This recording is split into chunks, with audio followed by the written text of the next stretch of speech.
So, bubuksan natin tong pinaka rotor niya dito o yung repealer niya nandito. So, mga dads, tara, let's go, patayin lang natin. Ayan mga dads, tatagal na natin dito. So, ito nilagyan ko lang siya ng cover kasi nung nakaraan, ayun, hindi ko na na-video. Nagpalit ako ng bearing, umingay kasi siya, lagi kasi siyang nababasa, wala kasi siyang bubong. Pero okay lang naman na mabasa to.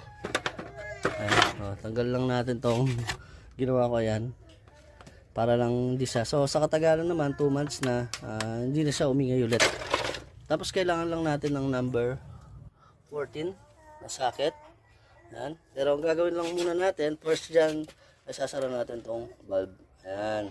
Para walang bumalik. Then, nilagyan, kadalasan kasi lalo nakapagbago yung bomba natin.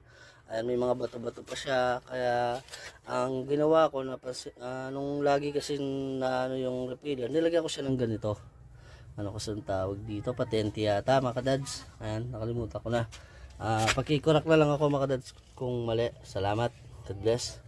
Nilagyan ko siyang ganyan para mabilis kalagan. Hindi katulad dati kasi, pag dito lang siya, tatanggalin ko pa siya dyan. Tapos, pag nabara din yung check valve, ayun, nahihirapan ako, ang dami ko pang iniikot. Like dito, pag tanggal ko dito, dito na lang yung tatanggalin ko. Tapos ito, hindi mo na kailangan na iikot pa siya doon. So dito na lang. Isa lang natin mga kadads.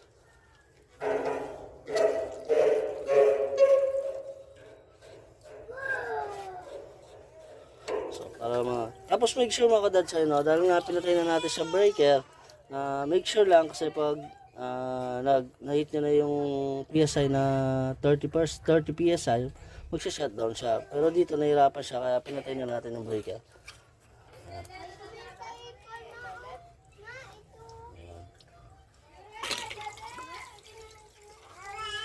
Tapos yung mga goma, yan, make sure na matabi natin.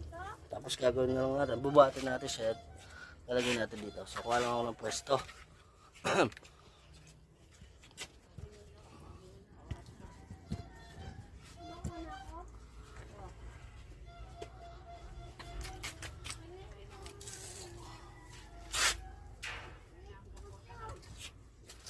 So 14.